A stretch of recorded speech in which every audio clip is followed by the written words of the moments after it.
CBI এর নজরে সন্দীপ ঘোষের ঘনিষ্ঠ বিরূপাক্ষ বিশ্বাস, অভিক দে, সৌরভ পাল। সিজিও কমপ্লেক্সে ম্যারাথন জিজ্ঞাসাবাদ করা হয় গতকালকের পর আজও। প্রায় 9.5 ঘন্টা পর বেরোলেন সিজিও কমপ্লেক্স থেকে। সংবাদ মাধ্যমকে দেখেই দৌড় অভিক দে।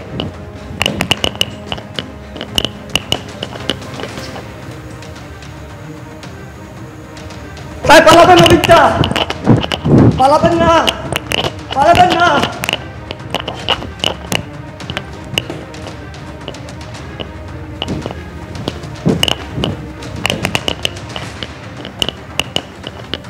পালিয়ে যাচ্ছেন কেন?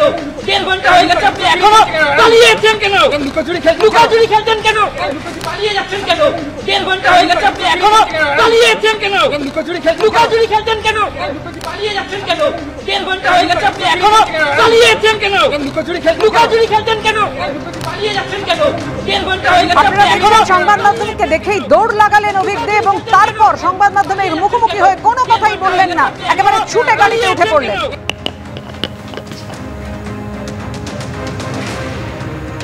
পালাবেন অভিকদা, পালাবেন না, পালাবেন না। পালিয়ে যাচ্ছেন কেন? 1.5 ঘন্টা হয়ে গেছে, আপনি এখনো পালিয়ে যাচ্ছেন কেন? লুকোচুরি খেলছেন কেন? আরজিকর মেডিকেলে থ্রেট কালচারের সঙ্গে যুক্ত অভিযুক্তদের তালিকায় আরো 9 জনের নাম যুক্ত করল রেসিডেন্ট ডক্টরস অ্যাসোসিয়েশন।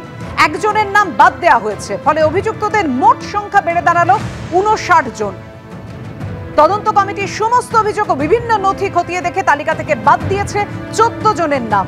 ফলে বর্তমানে এখন অভিযুক্তদের তালিকায় কজনের নাম রয়েছে জানাবে আমাদের প্রতিনিধি ঝিলম করঞ্জাই। ঝিলম, আমাদের জানাও এ বিষয়ে বিস্তারিত এবং এদের বিরুদ্ধে ঠিক কি অভিযোগ, যাদের এই 9 জনের নাম যারা যুক্ত হলো এই তালিকায়।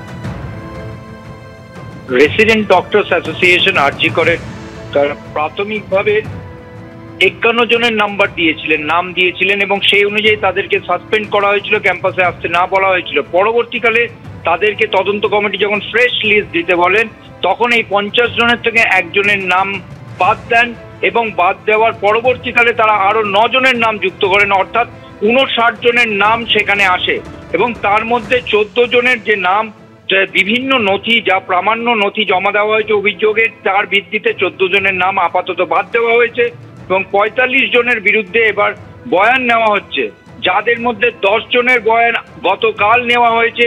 মঙ্গল পাল আগামী মঙ্গলবার আরো 12 জনের নেওয়া হবে, বুধবার 10 জনের এবং পরের বৃহস্পতিবার 13 জনের নেওয়া হবে।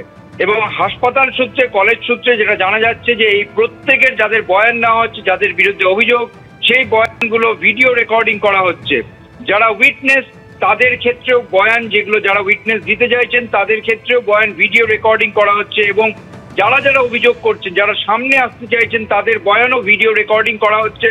মোটের ওপর এই তদন্ত আগামী শুক্রবারের মধ্যে শেষ করতে চাইছে তদন্ত কমিটি। ধন্যবাদ ছিলাম।